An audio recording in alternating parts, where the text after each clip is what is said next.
Assalamualaikum warahmatullahi wabarakatuh. Selamat pagi dan salam sejahtera untuk kita semua. Bertemu lagi dengan saya, Ridhar Salahuddin Kusdini, dan hari ini kita akan kembali belajar geografi.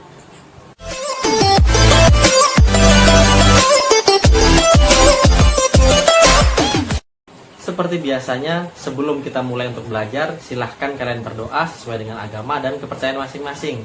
Berdoa, dimulai.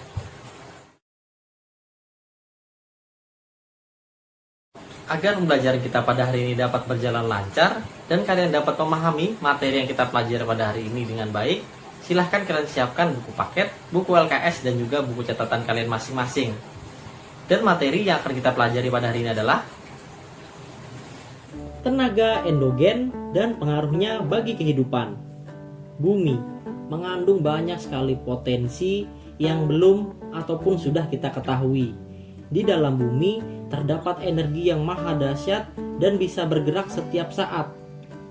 Dan tenaga tersebut disebut sebagai endogen. Endogen adalah tenaga atau kekuatan alam yang berasal dari dalam bumi. Tenaga endogen bersifat membangun dan juga mampu menggerakkan lempeng tektonik.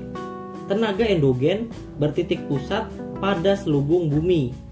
Karena seperti yang sudah kita pelajari pada materi sebelumnya, lapisan selubung bumi yang cair dapat bergerak dan mempengaruhi lapisan kerak bumi, sehingga hal inilah yang menjadi sumber dari tenaga endogen.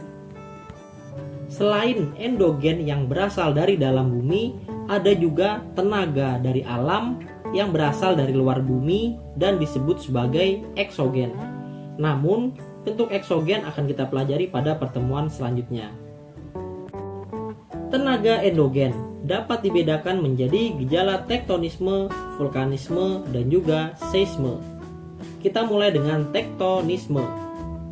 Tektonisme merupakan tenaga dari dalam bumi yang menyebabkan terjadinya perubahan letak muka bumi secara mendatar atau vertikal, baik yang mengakibatkan putusnya hubungan batuan maupun tidak.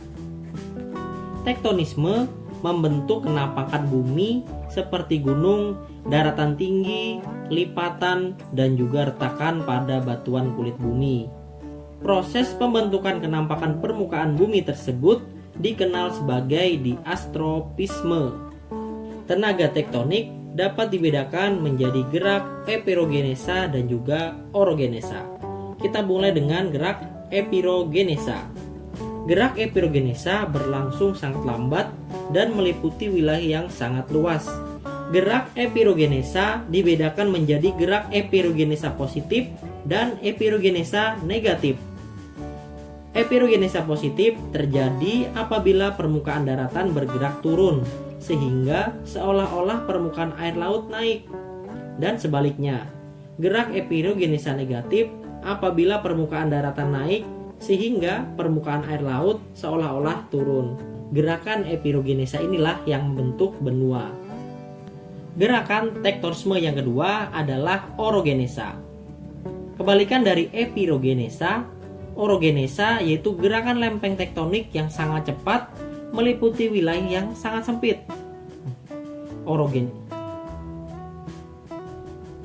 Orogenesa adalah gerakan lempeng tektonik yang sangat cepat, namun hanya meliputi wilayah yang sempit. Orogenesa merupakan proses pembentukan gunung akibat tabrakan lempeng benua, sesar bawah benua, perkahan kontinen, atau pergeseran punggung samudra dengan benua.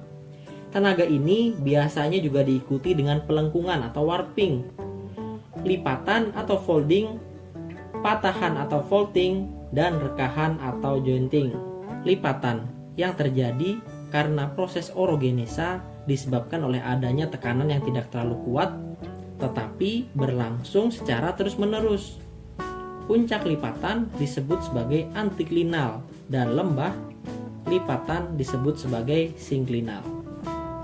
Lalu lengkungan merupakan bentuk lahan karena gerak vertikal yang tidak merata pada suatu daerah, khususnya yang berbatuan sedimen akan menghasilkan perubahan struktur lapisan yang mulanya horizontal menjadi melengkung. Jika melengkung ke atas menjadi kubah atau dom, dan jika ke bawah menjadi cekungan atau basin. Lalu yang terakhir adalah patahan. Batuan kulit bumi dapat mengalami patahan. Patahan batuan terbentuk apabila tenaga dalam bumi sangat kuat dan berlangsung singkat. Bagian permukaan bumi yang patah dan turun disebut sebagai graben. Sementara itu, bagian permukaan bumi yang patah dan terangkat disebut sebagai host. Proses tektonisme memberikan dampak positif dan juga dampak yang negatif bagi kehidupan. Dampak negatif dari tektonisme adalah timbulnya bencana alam seperti gempa dan juga longsor. Tapi dampak positif dari tektonisme adalah terbentuknya kantong-kantong minyak bumi dan juga gas alam di lipatan serta sesar batuan yang ada di sekitarnya. Sekarang kita lanjutkan dengan vulkanisme. Vulkanisme merupakan gejala kegunung apian atau gejala alam yang berkaitan dengan penyusupan magma pada kerak bumi atau litosfer. Vulkanisme tidak hanya terkait dengan pembentukan gunung api.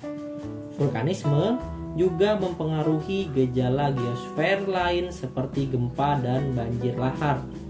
Penyusupan magma di bawah permukaan bumi atau di dalam kerak disebut sebagai intrusi magma.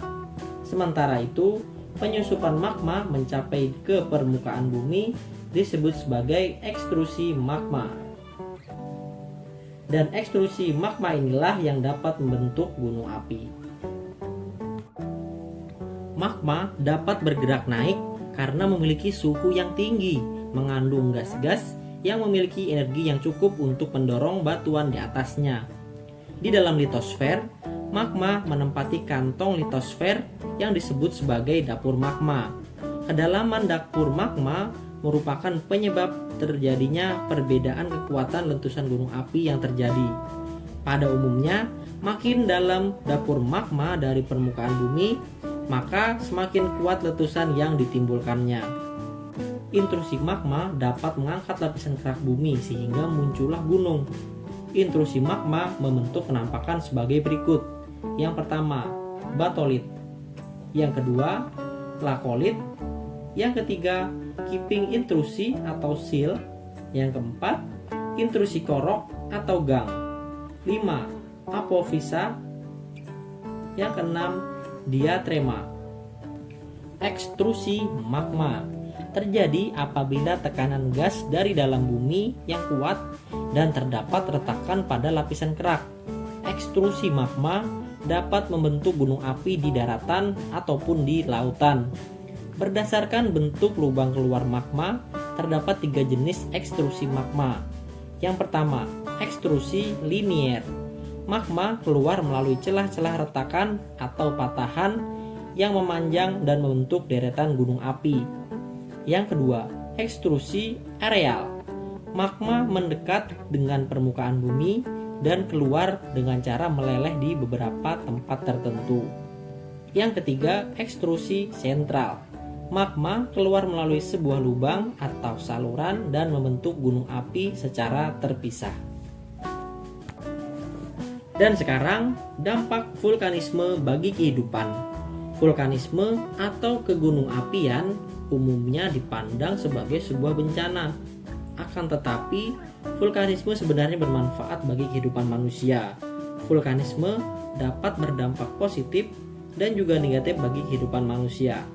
Dampak positif vulkanisme: meningkatkan kesuburan tanah, memunculkan sumber energi panas bumi, menghasilkan bahan galian dan bahan tambang, menjadi objek wisata, dan daerah tangkapan hujan. Dampak negatif dari vulkanisme: erupsi gunung api yang mengganggu pernapasan dan juga penerbangan, gas beracun yang dapat membunuh makhluk hidup yang menghirupnya, material erupsi yang menumpuk pada puncak dan lereng gunung api yang dapat menimbulkan banjir lahar dan merusak permukiman serta lahan pertanian. Gempa vulkanik dapat merusak bangunan. Dan yang terakhir, kebakaran hutan dapat terjadi akibat aliran lava pijar. Dan tenaga endogen yang terakhir adalah seisme atau gempa. Gempa adalah getaran yang berasal dari dalam bumi yang merambat sampai ke permukaan bumi dan disebabkan oleh tenaga endogen. Alat yang digunakan untuk mengukur dan mencatat kekuatan gempa disebut sebagai seismograf atau seismometer. Berdasarkan jenis penyebabnya, gempa dibedakan menjadi sebagai berikut. Yang pertama, gempa tektonik. Ditimbulkan oleh gerakan lempeng tektonik. Gempa ini dapat menyebabkan patahan atau retakan pada batuan kerak bumi. Gempa tektonik dapat berkekuatan besar dan meliputi wilayah yang luas, sehingga sering menimbulkan kerusakan atau bencana alam yang besar. Yang kedua, gempa vulkanik. Ditimbulkan oleh aktivitas gunung api yang biasa terjadi sebelum erupsi gunung api. Gempa vulkanik kurang kuat dibandingkan dengan gempa tektonik dan hanya terasa di sekitar gunung api. Dan yang terakhir adalah gempa runtuhan. Ditimbulkan oleh runtuhnya atap gua atau terowongan tambang di dalam bumi. Kekuatan gempa runtuhan relatif lemah dan hanya terasa di sekitar tempat runtuhan. Gempa bumi juga dibedakan berdasarkan kedalaman hiposentrum atau titik pusat gempa. Yang pertama adalah gempa dangkal. Memiliki kedalaman hiposentrum kurang dari 100 meter di bawah permukaan bumi. Yang kedua, gempa menengah. Memiliki kedalaman hiposentrum antara 100 hingga 300 km di bawah permukaan bumi. Dan yang ketiga, gempa dalam. Memiliki kedalaman hiposentrum antara 300 hingga 700 km di bawah permukaan bumi. Sampai saat ini tercatat gempa terdalam adalah 700 km. Dan yang terakhir adalah dampak dari seisme atau gempa. Dampak dari gempa sangat beragam tergantung dengan kekuatannya. Gempa berkekuatan besar dapat menyebabkan kerusakan infrastruktur, longsor, tsunami, dan juga korban jiwa. Demikianlah pembelajaran kita pada hari ini. Mudah-mudahan dapat dipahami dengan baik dan bermanfaat untuk kehidupan kita sehari-hari. Terima kasih atas perhatiannya. Mohon maaf apabila ada salah kata. Assalamualaikum warahmatullahi wabarakatuh. Selamat pagi dan salam sejahtera untuk kita semua.